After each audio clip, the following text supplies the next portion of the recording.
you in my heart.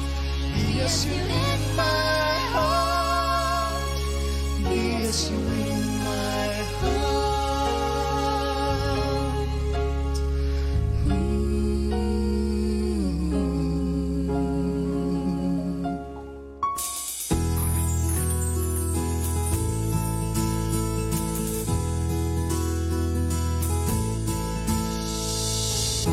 I was walking down the road one day.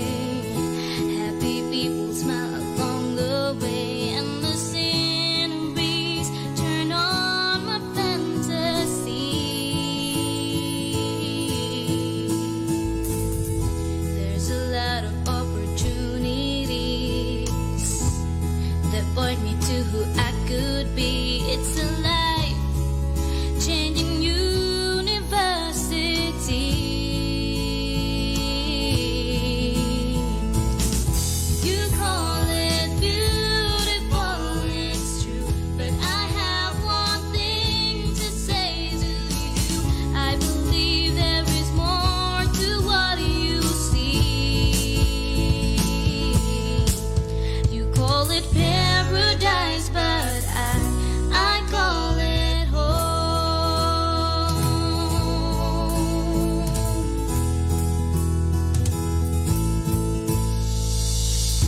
When I'm far away, the memories bring me closer to a daydream. Suddenly, the song came back to me.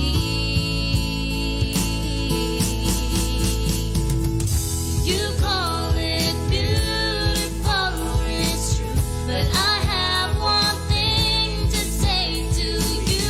I believe there is more to what you see.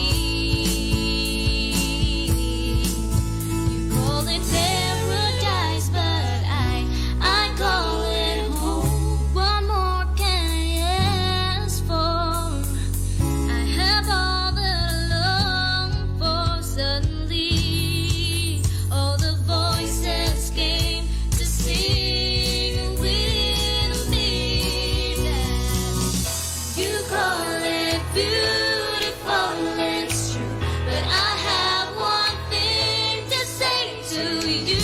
I believe there is more to what you see. You call it beautiful, it's true, but I have one thing to say to you. I believe that we all should make it known.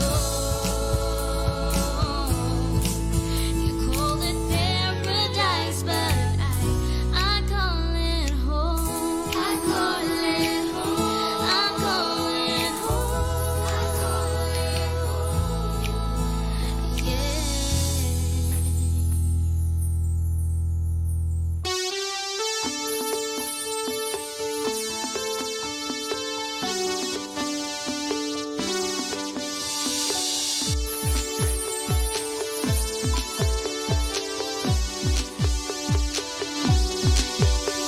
My weary heart soars high like an eagle in the sky when I look into your eyes. The sunset's warm embrace gives delight in many ways, and it comes as no surprise. When I'm down and blue, my heart goes back to this place to start anew. When I'm with you, I see color in everything they saw as gray. When I'm with you, my tomorrows are brighter than my yesterdays. Oh, the world is bright and bright when I'm with you. Each may start and shine hellos, but we may never know the things that lie ahead. The time may certainly fly, we may have to say goodbye, but your friendships never end. When I'm down and blue, my heart goes back to this place to start anew.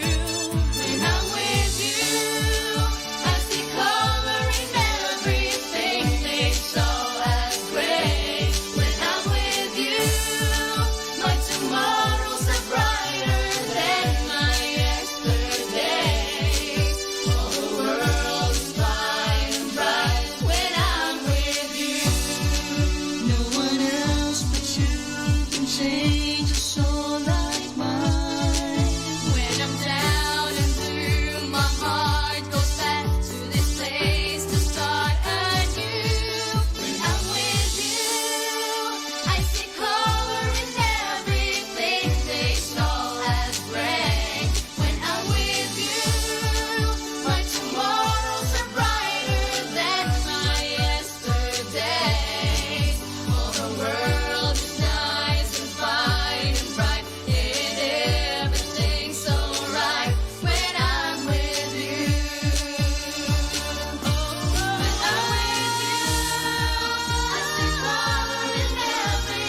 She says, there are always two sides of a coin, just like telling your own story.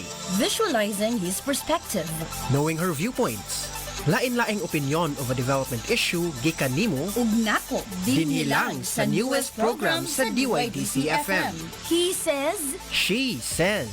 only here at your favorite station, DYDC-FM 104.7, your development campus radio.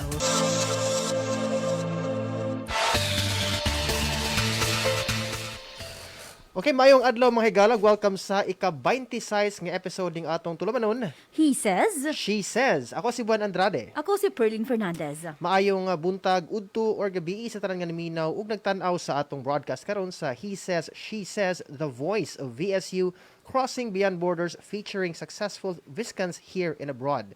Kini nga atong programa mga higala nakasentro sa mga viewpoints ug tingog sa kababayen-an, kalalakian ug LGBT kabahin sa nagkalaiyang issues ug topics sa atong katilingban karon. That's right, Buwan. Kiniusap naghatag nato og higayon no, to reconnect with our fellow Viscans here and abroad as VSU celebrates its centennial 3 years from now.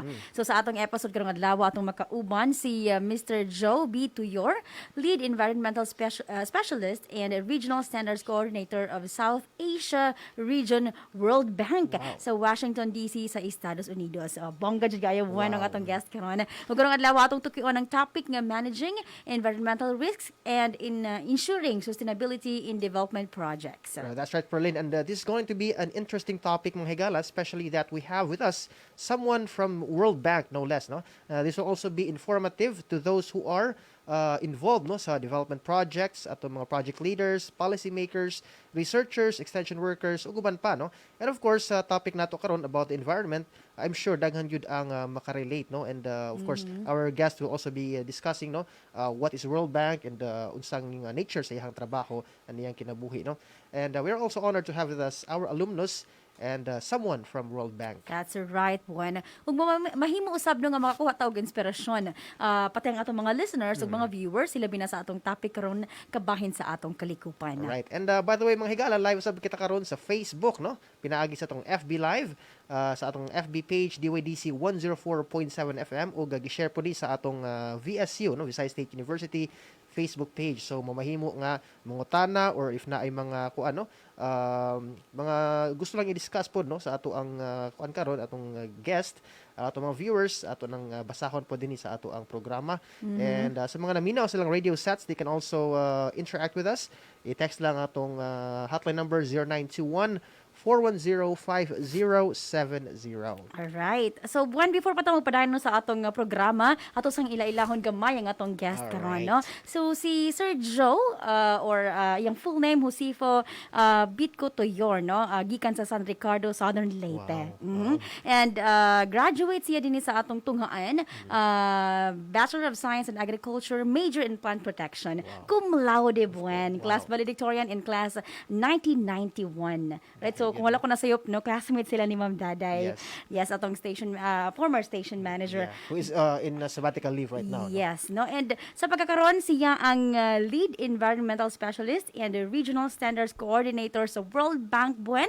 Di na maglangan pa atong i-welcome Mr. Joe B. Tuyor. Alright, hello, good day, Sir Joe. Ay, good day. Mayong buntag, mayong gabi from Virginia and Washington, D.C. area. Alright, thank you so much for being with Gabi. may gabi Okay, no? gabi, sir. And thank you so much for being with us and for sharing no your time. I know no you're a busy person sa imuhang buhat karon na sa World Bank, and thank you so much no for being with us sa atong programa, and I'm sure atong mga listeners and viewers are also excited no and ready na makat-on no sa imong i-share karong adlaw. Yeah, so sir, na ba kay gusto nga i-greet o sa dinhano before ta magpadayon? Mayong buntag lang sa akong mga professors, sa akong mga classmates, mga kaila diha sa Visca. It's been a long time. 2013 yata ako last na nakabisita dyan during the alumni homecoming na kami ang sponsor. Kami ang nag-lead sa alumni homecoming. Wow. 2012 or 2013. So it's been 7 or 8 years ago. Okay, again, no, mayong buntag, no, mayong adlaw sa atong tanan nga mga viewers and of course sa mga kaila, no, ni Sir Joe. Yes. And sa iyang mga classmate po nga nagtanaw karon, Oo. mga classmates Matod sa pa ni una. Ma'am Ivy Gore, hi Joe, no? And from Gina Arciga, good morning. And good morning sa atong guest Sir Joe Tuyor. Right sir, so I believe nag-prepare no og slide nag-prepare og presentation si Sir Joe. So ang atong format is he'll be giving us presentation on the topic and then we'll be discussing more after the presentation. Okay, so I think naana mo ang no, presentation. So Perlin. So, ready na siguro si Sir Joe, no? Alright, so ato nang i-present karon ang iyang slide. Okay, karat lang ha. Murag na pati gamay nga show gamay. Okay, by the way, sir, how's your kumusta diha no sa Washington DC? Kumusta ang situation diha sa COVID and with the new administration, no? New president. We're still in lockdown. Hopefully, sabi kanina by end of May, all Americans and residents in the United States will have access to the vaccine. So hopefully, mabaksinate na kami by end of May or early June. Wow, that's good But news. still, priorities pa rin nila yung mga all these at saka yung may mga conditions, pre-existing. So, I'll just present siguro, no? I-introduce ko lang ang World Bank where I have been working for the past 19 years. I'll be Wow. turning 19 years sa World Bank next month. Wow, congratulations. Sir. And then kunting introduction ng what the World Bank Group is, ilang institutions ang members ng World Bank Group, and then what are the institutions that constitute yung so-called World Bank. Then I will proceed on doon sa mga akong ginahimo. What are my duties and responsibilities as lead environmental specialist for the World Bank and at the same time the regional environmental standards coordinator sa South Asia region. So as the title of my short presentation suggests, I'm working on managing environmental risk in projects that the World Bank finances in developing countries. So that will be the main topic of this presentation: managing environmental risks and ensuring sustainability in development projects that the World Bank finances. Next slide, please. So as I've said, I've been working in the World Bank for 19 years, starting in the Manila office for 11 years as a local staff, and then I relocated to Washington D.C. 8 years ago as senior environmental specialist working in the policy group. So where I work, so I'm basically working in the World Bank Group. It's one of the world's largest sources of funding and knowledge for developing countries. Ang mission namo is to end extreme poverty and promote shared prosperity. So end extreme poverty and promote shared prosperity. Those are, our missions. And as I've said, the World Bank Group is comprised of 5 institutions. The first one is the International Bank for Reconstruction and Development, or IBRD. This is mainly my institution. This is the World Bank, IBRD. And IBRD basically works with middle-income countries. So ang pinaka-kliyente ng IBRD are the middle-income countries. Then the second institution is the International Development Association, or IDA. And IDA caters to poor countries. So ang clients naman ng IDA are the poor countries. Then the third institution is the International Finance Corporation, IFC, which caters to the private sector. It provides financing to the private sector. Then the fourth is the Multilateral Investment Guarantee Agency, which provides guarantees to investments. Basically, garantiyan niya yung political risk from projects that are being financed.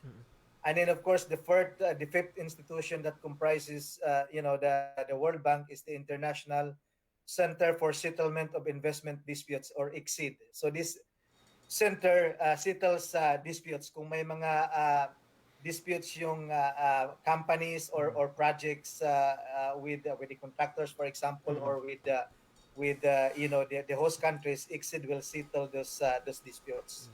hinihear yung kaso sa Washington DC, World Bank headquarters to exit. And as I've said, pag sinabing World Bank actually, so World Bank Group is comprised of 5 institutions. Pag sinabing World Bank, it actually refers to IBRD, or the International Bank for Reconstruction and Development, which caters to middle-income countries. And second is yung IDA, or International Finance Association, which caters to poor income countries, or poor countries. Next slide. Okay. So just some numbers. The World Bank group by the numbers. Currently, we have financed 12,000 projects globally. The member countries of the World Bank group is 189 member countries, including the Philippines. Globally, also there are 12,419 full-time staff from more than 170 countries. So 189 member countries, but the staff of the World Bank are coming from 170 countries. So there are about 19 countries that are represented in the World Bank group. And we have 130 offices in 130 locations in 130 countries. Wow. Okay? Okay. And in the Philippines, we have a big office actually. In the Philippines, we have about 120 full-time in the World Bank office in Manila. Okay. So I've said, well, what is the World Bank Group? So what is the World Bank? World Bank basically is comprised of IBRD and IDA. The World Bank is the world's largest development bank. We are the largest. And as I've said, IBRD, International Bank for Reconstruction and Development, caters to middle-income countries. It provides loans, guarantees, risk management products, and advisory services to middle-income countries, and coordinate responses to regional and global challenges, including, for example, the current COVID pandemic, COVID-19. Mm-mm. Then the other institution, the IDA, International Development Association, provides zero to low interest loans and grants and advisory services for poorest countries. So it's mainly providing grants, zero interest loans to poor income countries or poor countries. The World Bank was created in 1944 to help rebuild countries after World War II. So yun yung history ng World Bank, why it was created. It's because 1940. it was created mainly to rebuild countries damaged by World War II. World War II. Yeah. Okay, so now you know what World is the Bank World is, Bank yeah. group, how many institutions, and you also know what comprises the World Bank, which is IDA and IBRD. That's the institution where I am working. And now let's move on to what am I doing at the World Bank? Anong ginagawa ko sa World Bank?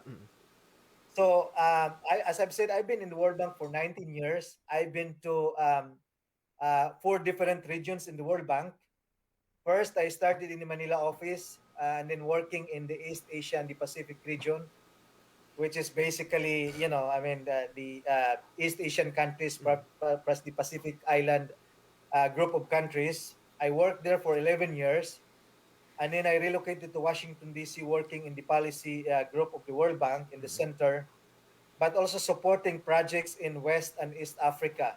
So I supported projects for example, in Tanzania, in Madagascar, in Rwanda, in Ethiopia, in Lesotho, in South Africa, and then moving to the West, I supported projects in Ghana and Nigeria. And then after working in East and West Africa, I moved to South Asia region. This is the current region where I am working. And South Asia region is comprised of 8 countries. So we have, of course, India, the biggest country in the region. We have Bangladesh, Nepal, India, Bhutan, Pakistan, Maldives, Sri Lanka, Afghanistan. So those are the countries that are comprising the South Asia region. So I am a lead environmental specialist, and my main role is to lead in the environmental risk management of the South Asia region portfolio. And in our region, we have about 406 projects worth 77 billion commitment in 8 countries. So eight countries, $77 billion commitment of about 406 projects. That's the number of projects and the amount or the volume of loans and grants that we are managing. And I'm basically leading the environmental risk management of the whole portfolio of the South Asia region. Wow. And part of my work is to provide strategic leadership to about 80 environmental specialists. So we have 80 environmental specialists and consultants involved in environmental risk management of the portfolio in South Asia region. So we have about 40 environmental specialists based in the country offices in these 8 countries. And we also have, equal number of 40 consultants working with our environmental specialists based in the country offices, and also a small team based in Washington, D.C. I also lead in the development, delivery, and implementation of a programmatic capacity building program for World Bank staff and borrowers on environmental and social risk management and environmental and social standards. So right now we have a new environmental social framework and 10 environmental and social standards, which replaced the old environmental and social safeguard policies of the World Bank. So previously, we have environmental and social safeguard policies, which were, in effect since 1991, and this was, in effect until 2018. So almost 30 30 years, years. or about 30 years of implementation. And in 2018, safeguards with a new environmental social framework, which very much reflects, the International Finance Corporation's environmental and social standards that cater to the private sector, borrowers of IFC, but also of the World Bank Group. So since bago ang environmental social framework, we are very much, busy with helping develop the capacity of our borrower countries in terms of environmental and social risk management, and in terms of implementing the new environmental and social standards required by the new environmental and social framework of the World Bank. So, yung ginagawa namin, we develop training programs, we deliver the trainings to our clients and borrower countries.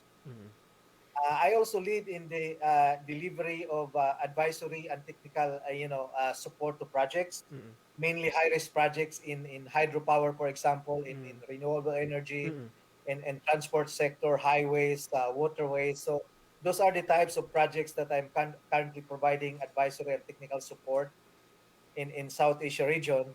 And then I also support our management in South Asia region in terms of quality assurance and compliance review of projects that are accessing World Bank financing. So the way we do our project is that when a member country uh, borrows money from the World Bank to finance development projects, they would, of course, come to us to indicate, their interest to borrow from us to finance the projects. And those projects are reflected in the country partnership framework or country partnership strategy that is agreed between the World Bank and the borrower country. And in the CPF or the country partnership strategy, those projects are identified, and when these projects are prepared, we would normally, of course, appraise these projects. Just like any lender or any Yes. bank, may mga appraisal yan. Kung hihiram ka, for example, ng pera sa bangko to finance your house, may mga appraisal yan na gagawin yung commercial Yes. bank. So, in the same manner na yung borrower country, pag nanghiram sa amin ng pera, we also do our appraisal. And part of the appraisal is to assess whether the borrower country has complied with our environmental and social standards. So yung mga projects na yun should, assess the environmental and social impacts of those projects, and then kung may impacts, they will have to develop or formulate their environmental social management plan. Tapos there are other plans, or occupational health and safety plans, resettlement action plans, or those plans that are, geared towards managing the environmental and social risk. So ina-assist yan namin, and we ensure that the quality of those environmental social instruments are sound, are robust, and that they are compliant with the standards that we are requiring our borrowers to meet. I also provide advice to my management in terms of policy interpretation, and of course technical advice to bank staff and borrowers. to meet the requirements of our environmental and social standards. And then from time to time, we also conduct analytical work to underpin some of our lending operations. For example, if a project involves wastewater or hydropower project, those projects are usually underpinned by an analytical work that we normally do upstream before we proceed with deciding whether to support the project or not. So may mga analytics siya na ginagawa namin upstream. Okay, so yun yung basically ginagawa ko together with my teams based in the country offices as well as a small team based in Washington DC. Okay?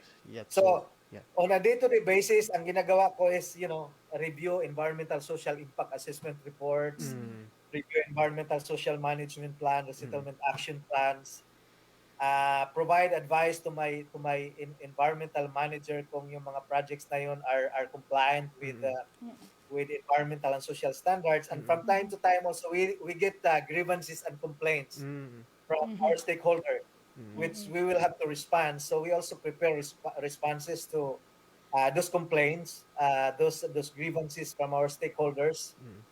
And then we also have an independent inspection panel that hears out complaints from our stakeholders. We also respond questions from the inspection panel. So it's always there is a nodal moment for us. It's always a busy day for us, whether on advising clients and our specialists on risk management, reviewing plans, reviewing reports, conducting trainings for our clients, borrowers, and bank staff, and doing analytical work, doing studies, assessments. Wow. So yeah, very high level good Yeah. kayo, sir, no? Okay. So can we move on to the next slide? So Yeah. sinasabi ko nga, on a day-to-day basis, we review environmental social impact assessment report, all those risk mitigation plans. And in all of these assessments and reviews, we always apply the risk mitigation hierarchy. That means that the first thing to do is if we can try to avoid risk and impacts to our projects, we try to avoid. Okay, that's the first level of applying the mitigation hierarchy. If we avoid, we avoid, and that means that either we change the location of the project, or we look at other alternatives that would have no or less impacts on the environment and people. Okay, that's the first level of risk mitigation hierarchy. But if we cannot avoid, we do minimize and reduce the impacts to acceptable level. And that means that either, for example, we redesign a project or we reroute a road that will have less impacts on people and the environment or on biodiversity. So we minimize or reduce impacts if we cannot avoid. If we cannot minimize and reduce, we mitigate.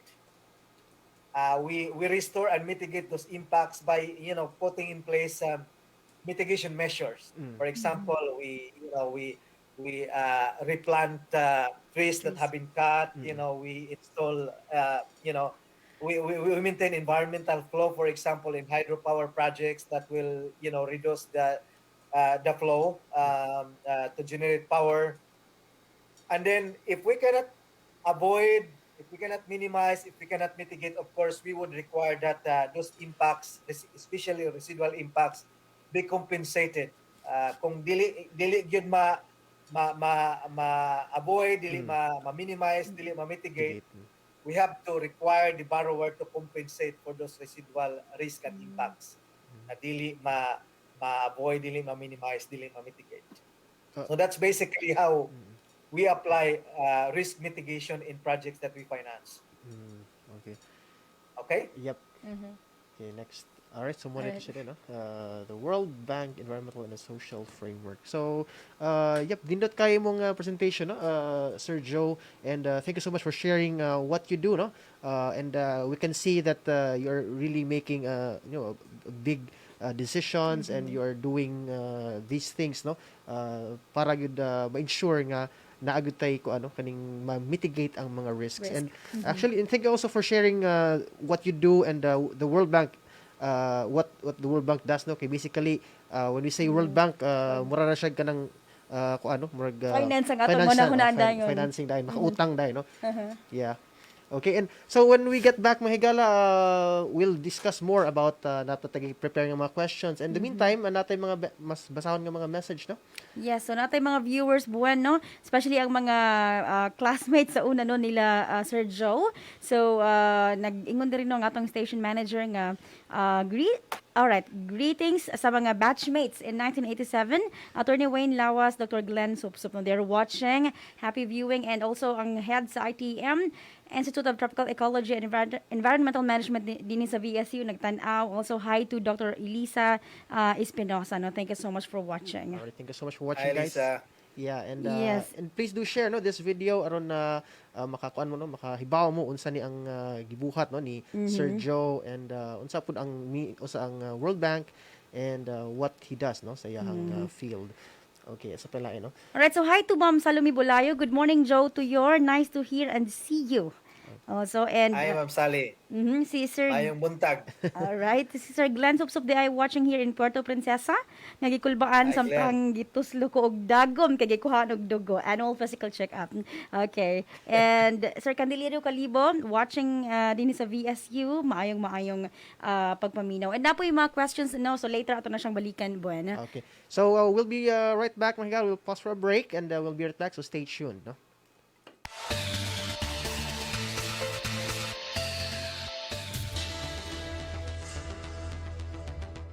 Magandang umaga, Pilipinas. Ilang flash floods at landslides na ang tinatamasa ng bansa ngayon. Patunay lamang ito na ang climate change ay narito na. Ilang magsasaka na din ang nababahala dahil sa naapektuhan ang kanilang pangkabuhayan, lalong-lalo na ang mga palayan na lubog sa baha. Agoy, nangahapay naman ning akong mga tanom nga humay. Tungod ba na tayo sa gipamutol nga mga kahoy? Mao gyud anak, unsa naman ang taon ni nato karon? Climate change is the product of global warming. It is because the ozone layer absorbs 60 to 70% of carbon dioxide that causes climate change. One way of mitigating climate change is by means of reforestation through agroforestry. Ang reforestation through agroforestry ang gilauman nga dako og ikatabang sa pagtanom og fruit trees, dili lamang makatabang sa pagtubag sa climate change, pinaagi sa pag-absorb sa kahoy og carbon dioxide, kundi usab makahatag og pagkaon sa mga katawhan. Sa agroforestry, duha ang tumong, kalamidad mapugnan, kagutom malikayan. Busa, pagpananom og kahoy atong buhaton, alang sa maayong kaugmaon. Ang pinganta atong kinaiyahan, ipamutol nga kahoy atong alisdan, aron kagutom mo kalamidad atong mapugnan. Ang pinganta atong kinaiyahan, ipamutol nga kahoy atong alisdan, aron kagutom mo kalamidad atong mapugnan. A message of concern from DevCom 122 class, DEXO, and this station.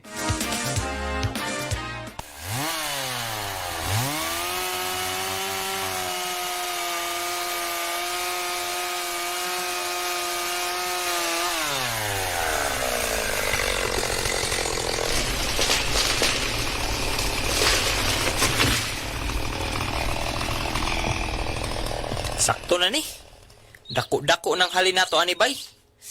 Tara. Sige bay, tara. Agaw kulas! Ayaw mo palabi og pamutulog mga kahoy. Kay gawas nga illegal og dakpuntaan na, wala na mo pugong pasayuta kung mag-uwan og kusog. Susga Maria, to mangkaad na, gamay ramang gani ini. Adagaw, magamay og madaghan, pareha raman gyapon na. Karon ranigaw, nahala, una sa amin nimo. Sige. Uy, hala! Ara kangit-ngit ba sa panganod? Hala! May dahili ang yuta! Ug ang bulong sa tubig padong natugaw! Dagan!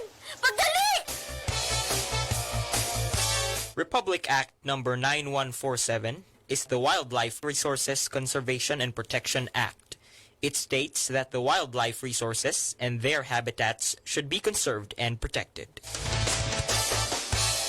Aron mapugngan ang dili maayong panghitabo, undango nato kining buhata. Mga kahoy protektahan ta. A message of concern from DevCom 122 class, Dexo, and this station. DYDC FM.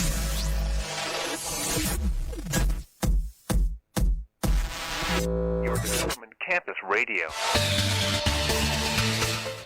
Alright, and we're back sa atong programang He Says. She Says. Uban gihapon natong atong guest nga si Sir Joe B. Tuyor, Lead Environmental Specialist and Regional Standards Coordinator of South Asia Region sa World Bank sa Washington, D.C. And ganina mahigara no, he shared with us no ang overview what the World Bank does o usa pa na iyahang role no sa iyahang trabaho sulod sa World Bank. So atong nakita no nga ang World Bank usa di siya ka financial institution nga naghatag ang actually ang mga clients nila is mga nations no mga countries. So and then ang mga borrowers, yes, mga borrowers, countries. no? And of course yung buhaton is to give mga to analyze, to give to train ang atong mga borrowers po para makamit no sa ilang mga standards no when it comes to environmental impacts and to mitigate the risks of environmental nga mga impacts sa mga projects nga gi-fundan sa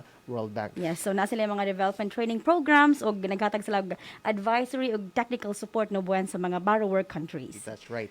Okay, so at this point no atong ilailahon pa gyud si Sir Joe no. Kani po murag medyo personal na pud gambay no. And yahang from his journey from VSU going na sa World Bank. All right. So, Sir Joe, no, so how did you start your career man in environmental management, policy making, and project management hantod sa naabot ka din na sa World Bank? Actually, it started when I was in Visca. Right after graduation, actually, I worked as a research assistant sa ITE with Dr. Dadole. So, pagka-opisina mi. So, I started my work in Visca as a research assistant under the Visca GTZ ecology program. And I worked there for 1 year. I was doing research sa Lagu-Lagu River at sa Calbiga, doing aquatic studies, macroinvertebrates. And then after 1 year working as a research assistant, I got a scholarship from GTZ to pursue my master's degree sa Thailand, which is a joint program actually of German University at saka Chiang Mai University. And then after completing my master's degree in 1994, I returned to Visca actually as a science research specialist, still working for the Visca GTZ ecology program. And after 1 year, I moved to Philippine National Oil Company sa Makati City as an environmental specialist. So I was also supporting the geothermal projects in 5 or 6 sites of EDC, so Leyte, Mount Apo, Bacman, Negros. I was doing some EIA, also environmental impact assessment studies, environmental monitoring, biodiversity monitoring. And then after 7 years with EDC, they got privatized. And timing lang na nagkaroon ng vacancy sa World Bank, I applied for a position of an environmental specialist sa World Bank. I got the job at the age of 32. I was the youngest actually environmental specialist at the World Bank at that time in the Manila office, 32 years old. And then ang role ko doon actually is operations officer, also managing projects. And then ang client namin are secretaries and undersecretaries of DNR, DA. So it was an experience, working with senior officials in the government at a young age of 32. And then you rose the ranks from there, no? From sa imong position din sa Philippines, and then you rose the ranks hangtod karon no nga nanaka sa kuan nagkuan naka. Yeah. So when I was in Manila, actually I was a local staff, but I started supporting also across countries in East Asia and the Pacific after my stint in Manila. And then in 2013, I got an international position in Washington, D.C., from local to international.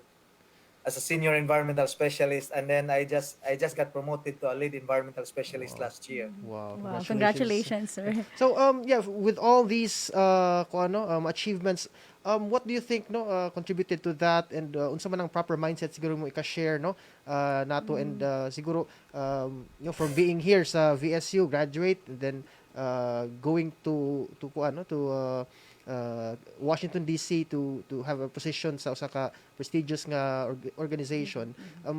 What do you think help you kuan sa man ang mga traits kasagaran nga dapat ma-assess proseso sa katao? I think it's just it's of course it's hard work, dedication to your work, and I'm just fortunate na yung gusto kong trabaho ayun yung ginagawa ko, right? Because I really want to work on environment, and at the same time also work on development, in a development institution like the World Bank. And the World Bank really provides that opportunity because we work globally, and we work in poor and middle income countries where development works are really needed. So it's just it's hard work, dedication, but just being hardworking, and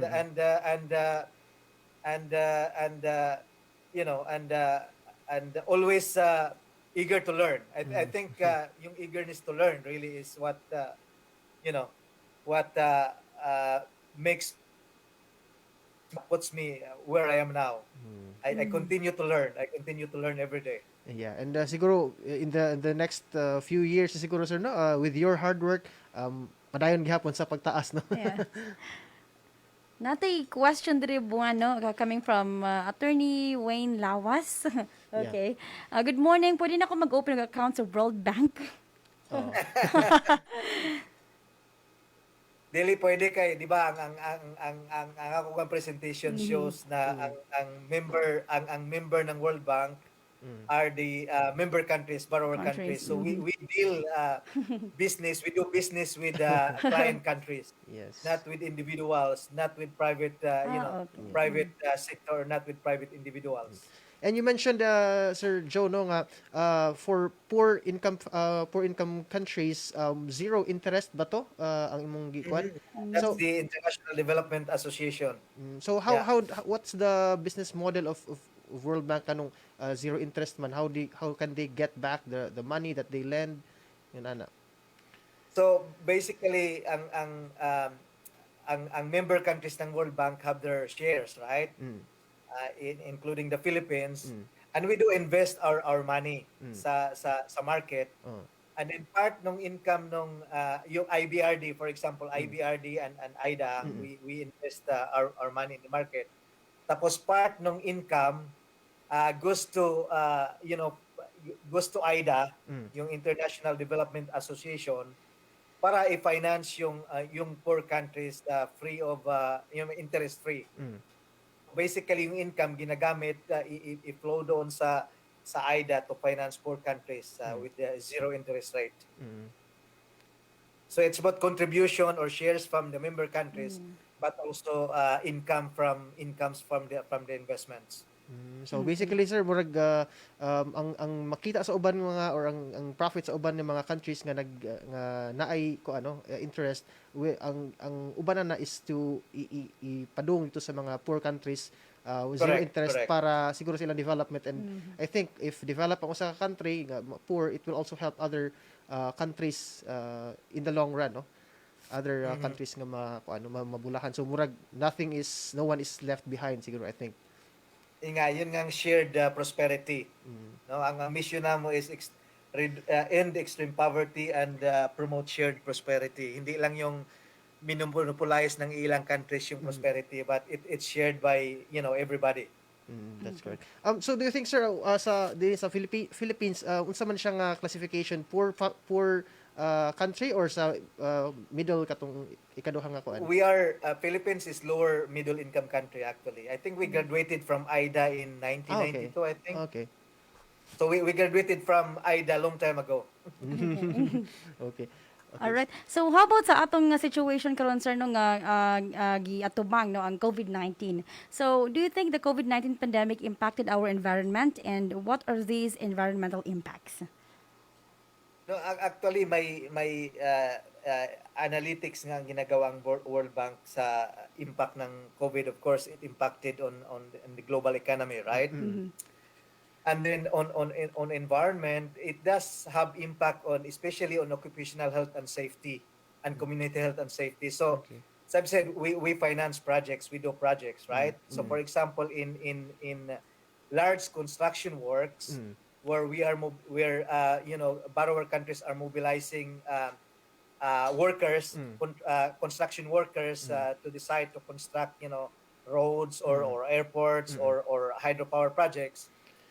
We make sure na yung health and safety ng workers na are protected kasi pwedeng ma-spread yung COVID-19 sa workplace eh. So we make sure na when we mobilize that when our borrower countries mobilize contractors on site that they practice proper protocols on COVID-19, and we do require that an occupational health and safety plan, including healthcare and waste management plans, ay ginagawa at saka ini-implement ng contractors at saka ng borrower countries.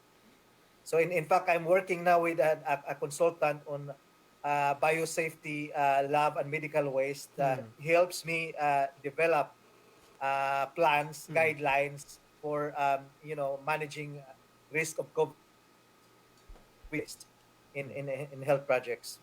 Okay. And also you mentioned no i-assess ang mga borrower countries. Are there many circumstances that naay usa ka country nga wala siya naka-follow siguro sa guidelines or daghan mo yung mga countries nga dili matagaan sa financial nga investment or grant or kanang pahugmo ng kwarta sa Daily pod kay so you said the way we work is we work with the government. As I mentioned earlier, lahat ng projects that we finance are agreed with the government. And yung mga projects na yun ay nire-reflect yan sa country partnership framework or country partnership strategy. So projects are not just are not just submitted overnight or just prepared overnight. They undergo a process, a long process of consultation, agreement with the government, preparation, and then appraisal and then implementation. So what happens actually is that since we work closely with the borrower countries, seldom happens na nire-reject namin yung projects. We do ask borrower countries either to redesign a project to minimize environmental, social risk and impacts, or change the location or change the technology para ma-avoid yung risk and impact. So if you apply the mitigation hierarchy, pwedeng i-change yung technology or site, pwede ring i-reroute or i-change yung location, pwede ring i-implement yung mitigation measures. Otherwise, dapat i-compensate nila yung residual risk. So we do that, we apply mitigation hierarchy in such a way na yung rejection, yung rate ng rejection is quite low unless talagang blatant yung violation and then based on our appraisal hindi nagko-comply yung project na yun with our environmental social standards. So mag-grant yun gihapon sa borrower basta na siya sa plan, no? Na siya sa plan. Yeah, I mean we have a project for example in India where we rejected actually it's one of the projects hindi namin finance because the environmental and social risks are just too adverse and significant. So that we eventually walk away and told the government that it's either you redesign the project or we walk away. Okay. So, nakatay mga greetings din, no? Here's our station manager, Dr. Rotasio Gravoso, said, "Good morning, Joe. Thanks for your time and for sharing your ideas with us." And also, we have here, Ming Ming said, "Hi, Joe. Good to see you here in UADC FM." And still, Attorney Wayne is watching. Happy viewing. Pwede ko na question sa love life ni Joe. All right. Okay. So, for mga kanang ano, how about this sa Philippines, sir? If you can, maybe you have at Liberty or siguro sa South kano Asia, but in terms sa Philippines, how are we kuan sa atong borrowing sa World Bank? I don't know if you have the figures, but are we kuan gyud kanang sound ba ang atong financial kuan dinhi sa Philippines nga we are paying the kuan no kanang mga bayronon. And I think sa una before murag namagon na siya kuan nga katong World Bank sa una nga daghan pag-utang ang Pilipinas and dugay pa before na bayran. What's your take on that, sir? I mean, I have not been following the country program for the past 7 or 8 years since I relocated to Washington D.C. But I think sound naman financial fundamentals ng Philippines. I think it's sound. Otherwise, we would have not done business and actually increasing din yung business ng World Bank sa Pilipinas. We have a number of projects. I think we are even supporting COVID-19, yung procurement ng vaccines. Okay. And so dili lang siya infrastructure projects, no? Tanan nga mga projects that encompass nga Yes, kailangan lahat ng sectors, basically health, infrastructure, environment, agriculture, water, wastewater, sanitation, so livelihood, social protection, so all types of sectors and themes. Okay. Yeah. Yeah, so natay message coming from Ming Ming. Joe, can you share something about environmental impact on the current project in Southern Leyte, funded na sa SPLIT, spearheaded by DAR? So, environmental impact on the current project Southern Leyte. Yeah. I don't know if you have information on this, no? Kay ingon niya nga is, can you share something about environmental impact on the current project in Southern Leyte, World Bank funded sa SPLIT or split spearheaded by the DAR. DAR. Yeah, no, I'm not aware of this project. It must be new, no? But when I was working in the Philippines, I actually was the environmental specialist of the Agrarian Reform Communities Development Project, ERCDP. I think my Ming Ming is familiar because she worked with DAR before. So yung ERCDP 1 and ERCDP 2, they have rural infrastructure, so mga farm to market roads, mga solar dryers. They also have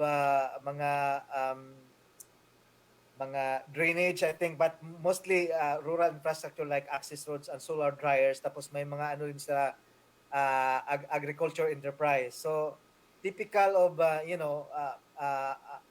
access, rural infrastructure, may mga localized impacts. For example, if you are building an access road, may land clearance ka, putol ka ng kahoy, putol ka ng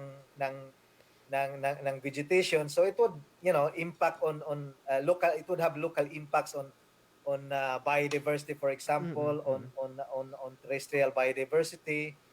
Tapos pwede ring magkaroon ng siltation, no, sa mga rivers kung walang mga drainage systems, or kung yung construction works are not properly managed. Health and safety also is another issue in civil works. Tapos sa agriculture enterprise naman, we did have issue before sa ERCDP yung mga use ng pesticides, because they were using synthetic pesticides, whereas the World Bank's policy on pesticide, we promote integrated pest management, and we have a list of allowable pesticides na pwedeng gamitin ng project. Not all pesticides are allowed in projects that we finance. Right. And niingon si Mamingming, yes, ARCD po. ARCDP, Sir Joe. And another question, sir, no, sa implementation naman sa inyong projects, no, so nabay changes sa inyong implementation due to COVID-19. So how are you doing it now? Yeah, it's actually difficult because we cannot go to the site, right? I mean, we cannot even travel. I've been stuck in Washington D.C. for the past 11 months. I cannot visit our projects in South Asia region. So what we are doing actually is we do remote supervision and monitoring. We have this GEMS technology, geo mapping technology. which we are actually we have a series of trainings on the use of GEMS as a remote supervision and monitoring technology, use of GPS and cell phones and remote supervision and monitoring. That's what we are doing because we cannot travel. Mm. The other is we very much rely on the reporting from the communities Okay. and from our beneficiaries in terms of the current progress of the works on site. Kasi even our clients, our project management units, their personnel cannot travel to the project sites because of COVID-19. They also have their lockdowns. So we really do our supervision and monitoring remotely, and we rely so much on technology, remote technology. Okay. Right. So yeah, any sa imuhang almost 20 years no nga pag work sa World Bank, what were the challenges that you faced or sa imong mga ano makaingon jud kang I'm working on my job or I'm happy with my job and I'm making a difference. What did you have any regrets or any kanang mga problems nga imong na-tackle no sa imong career sa World Bank? No regrets at all. I think I mean always a challenge working in development is that you are dealing with poor countries with zero to low capacity, right? And if you are doing a project with them and you want that project to be well designed, that also takes into account environmental and social risk. You need to make sure that that project is prepared soundly and robustly, right? And the problem we had is that poor countries do not have capacity. Okay. So they very much rely on their consultants. And in some countries like, for example, Timor-Leste or in countries in East Africa or South Africa or in the Pacific, na not available kasi yung transaction cost is quite high for small projects. We cannot get good consultants. So always a challenge yung low or zero client capacity, and then you prepare a project over a short period of time, and then implementation suffers because project preparation is not well done. So you always catch up during implementation lahat ng problems.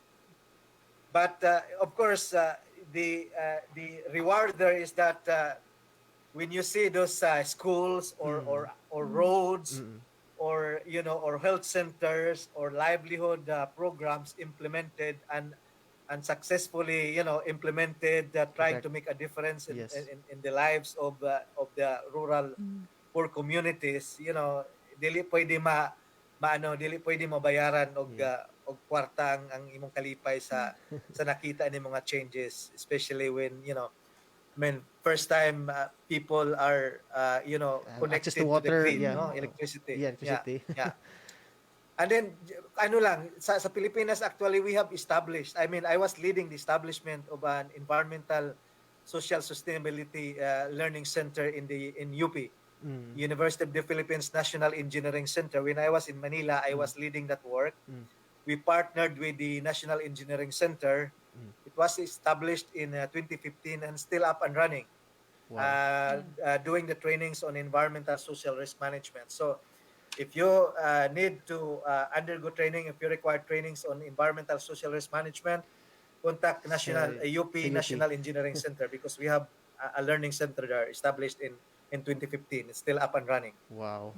So maka-inspire kay ako personally no, I'm inspired by your story sir, and siguro makasuya po no. Inot kayo ang what you do and its impact no in your living a good kanang work no sa mga nations nga giserbahan sa World Bank no. So how about dealing with different people, different nationalities, different governments no? Any challenges on that sir? No, I mean, I think it's a given because as you have seen, member countries of the World Bank are from 189 countries. So it's a multi-cultural environment. We have all the colors, all the races, and all types of cultures, all types of people in the workplace. And we deal with different governments. We deal with different regimes, challenges and difficulties. So we are born to do it, right? And born to serve. We have to survive with with the challenges we are dealing with. working in a multicultural environment. Okay. So yeah, Perlin. Yeah. So natay greetings diri sir no coming from Ray Salanyo watching from Cavite, and I think imo pud ni siyang batchmate or classmate sir no si Ma'am Lilia no nga nag greet nimo. Lilia Vega.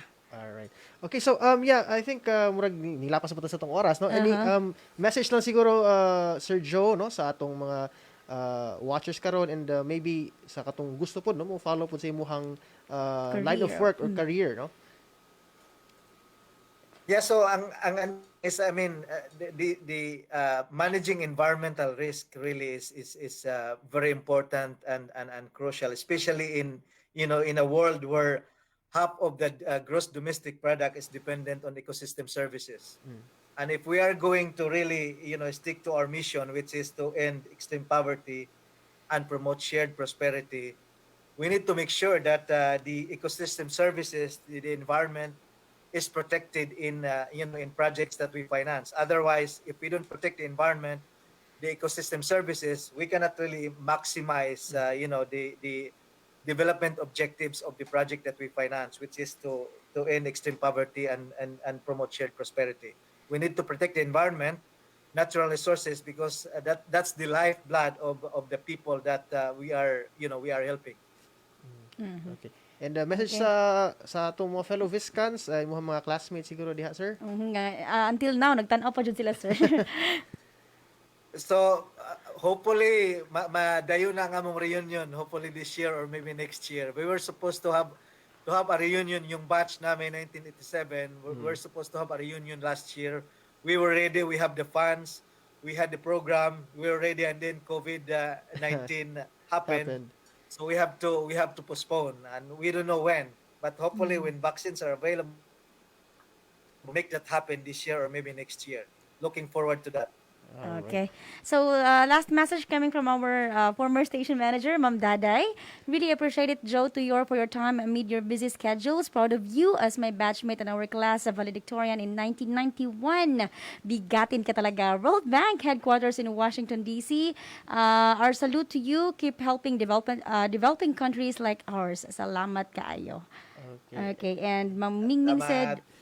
thanks for sharing your time, Joe. Proud classmate here. Okay, and from John Wayne Lawas, diehard fans ni Joe Tuyor, congrats, El Presidente. Thank you. Thank you, attorney. Thank you, Dai. Okay. Okay. Alright, so mga higala na Salamat. pupus na usab no Yeah. ang usa ka oras ato nga more than 1 hour no nga kanang kauban nato si Sir Joe Tuyor as he shared to us the topic managing environmental risks and ensuring sustainability in development projects. Hinaot nga doon na mo nakuha nga pagtulunan ug inspirasyon sa atong episode karong adlaw. Again, thank you so much for sharing your time and expertise with us, Sir Joe, dinhining atong programa. Alright, thanks so much, Sir Joe. Sa ngalan sa atong station manager, Dr. Rotasio Gravoso, radio engineer Sean O. Villagonzalo, kini yung higala Buwan Andrade. Kini usab si Perlin Fernandez hangtod sa sunod nga edisyon ng atong tulumanong He Says. She says. Daghang salamat ug maayong buntag. Thank you so much, sir. Thank you. Bye-bye.